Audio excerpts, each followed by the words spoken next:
Hello, this is Lolly, and I'm back today because I want to talk about trims. And I like to use a lot of trims and edging on projects. And I thought I would possibly start a series on using paper to make our own trims and edges. So this one is my first, and it is pleated paper. So I want to show you how I did this. And if you're like me, when you use 12-inch papers or even 8.5 by 11 papers, you end up with a lot of strips left over at the end of the paper. So I'm going to use one of these. The width is totally up to you. You know, it depends on how wide you want it to be. When you have a 12-inch long strip, it ends up being about 4¼ inches long when you're done. So if you have 8.5 by 11 paper and you cut it in half, you end up with 5.5 by 8.5. And then when you fold it to make a card, you have 5.5 by 4¼ and this fits perfectly on there. So on a Memory Decks card, these are 4 inches wide instead of 4¼ So I just trimmed off the very end there and it was just fine. Okay, so here's one again. Here's a wide one. So I'm not even measuring how wide they are. I think these are 1.5 inches. I'm just figuring it's a strip I have left over. I'm going to use it. I liked sewing it. You can glue, but let's first of all show you how to pleat it. If you were doing accordion fold, you fold forward and forward backward at even intervals. This is not exactly an accordion fold in that the intervals are not even. I'm going to show you on this cutting, not a cutting board, a scoreboard. We're going to score in at 1/2 inch and then 1/4 and 1/2 inch from there and 1/4 inch from there. And so that you don't have to add and do math, just look at these black lines and start off by counting 2 black lines and then 1. And then 2 more, and then 1 more, 2, 1, 2, and keep doing that all the way across till you reach the end of the paper. Now, when you have a thin strip of paper, I'm shedding, when you have a thin strip of paper in this direction, and you start scoring, the paper pulls down and it twists, so you want to try and really get a good grip on this paper, and I'm going to do the 1/2 inch and the 1/4, and then I'm going to try and hold it on both sides. Okay, so I'm looking at 2 the black lines, and then 1 of them, 2 and 1, and go all the way across like that, and see if I can do this while I'm talking without messing up. You just keep counting 2 black lines, 1 black line, 2 black lines, 1 black line, because I know a lot of us are fraction challenged, and it's hard.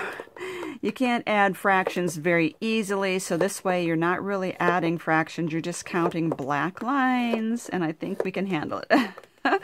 And so it's actually really fast to get across here. I'm going to make sure I hold on to this really well. And there, and there. Now, because I said that these end up being rather short, if you have a longer project, then all you need to do, see, I ended up with a 1/2 inch and a 1/4 inch. I can cut that 1/4 inch off. All you need to do is to glue 2 of the 1/2 inch segments together on any 2 strips. You know, obviously you'd want the same pattern. Glue 2 of the 1/2 inch panels together, and then you have a continual strip. So once you get it, start with the 1/2 inch one in front of you. So I can bring this so you can see it. And you're going to fold down at the first fold line and up at the next. And you do that all the way across. You can even do them both at the same time like this. And just keep going all the way across. And now and then you're going to want to burnish that. Okay? And so when I go all the way across, and then when I want to do it on my sewing machine, I put it in my machine with the folds or the mountains aiming down like this instead of up. I start feeding it into the machine, and then as I'm going, I keep pushing the paper in so that as I'm going and feeding it in, I have the pleats all lined up like that. I sew right down the center. I just do a few stitches. I'm doing it rather slowly on a sewing machine so that I can make sure I get all the pleats in there. It could tack it down a little with glue first, but then, you know, you have to mess with that and worry about your needle getting all gunked up too. So if you don't have a sewing machine and you want to do this anyway, I want my glue right down the middle because I like the way this is not tacked down on the sides.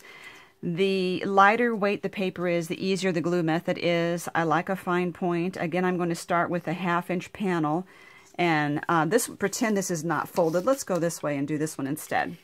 Okay. So I'm going to do a glue dot right before the fold and fold it downward, and do a dot on top right under that fold and fold it upward. And I'm going to do that all the way across. Let's see if I can zoom in a little bit. So a dot of glue right under this fold line, pull it down. Oops, I did totally crooked on that one because I wasn't watching. So let's do that one again.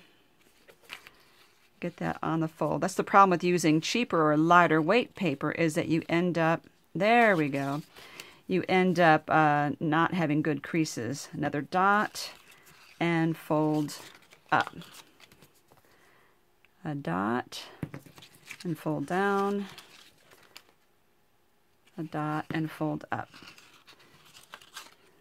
Now I have done this on heavier paper like cardstock, and I have found that it really takes a little more drying time and I have to hold on to it longer.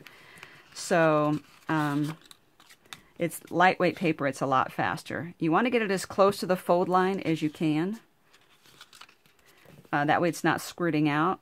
So right against the fold line, and just aim for the center of the paper. You could do a pencil mark across here if you want, but I'm not. Okay, so if we get this whole, I didn't glue that one close enough to the fold. If we get this thing glued all the way across and we know it's nice and secured, then we could add faux stitch lines if we'd like by using like a fine tip black marker, or I have this white one which is a Uniball Signo, and I like that a lot. I'd like to find a good source for getting those again because I got that when I was out of town. Now you see as I'm talking, it's kind of popping up in places because I didn't wait and glue it, so I'm just kind of tucking some more glue under there and going to hold it down for a minute. Okay. Scotch tacky glue, it does adhere really well. Give it a chance to dry. It only takes a minute, but I said I've been talking, so I haven't been paying attention. And so anyway, so you could draw stitch lines on this with one of those markers, and I would just put a ruler right down the center of the paper. There you go. And if you have a sewing machine, it's a really good project. Don't be afraid of your machine. It's a good project to learn on because it's just really fast. I don't even bother reversing. I just stitch a straight line and then I move on and take this out of the machine. So I think it's really doable for a beginner. I think a lot of times just getting started on a sewing machine, the threading might even seem scary, but you can also Google your sewing machine setting and say how to thread, and you can watch someone threading that machine. That might be a big help. Okay, so holding this down, looking to see which areas are popping up because I haven't had enough glue or I haven't been patient enough to hold it down long enough. And the other thing is, while I'm holding this down, I'll talk. Once this is done, you can edge this like this is. See what I did with edge scissors right there? And this edge here is a decal edge. It's a little hard to do it because it's so many layers of paper. But this is glued, and I just trimmed it. You could also, if you have a die that's one of those wavy edges, you could also do that. You could put that through your die cutting machine. Okay, so let's look at some stitch lines maybe and put this across here. I'm going to use black so you can see it. And this is a food ball. And just to quickly put a little dotty stitch lines right down the middle there. Like that. And there you go. So there's that. There's another wide one there, a pink one I did. They're so fun. Isn't that cute though, to show up on the edge of a project? So if you can start playing with your sewing machine, I think you'll really like it better sewn. But again, there is the glue version here, and this one is holding up pretty well now that I have given it a chance to really dry well. And I would definitely give it a good chance to dry like 5 minutes before trying to edge it with scissors or a die cut machine. So thank you for watching.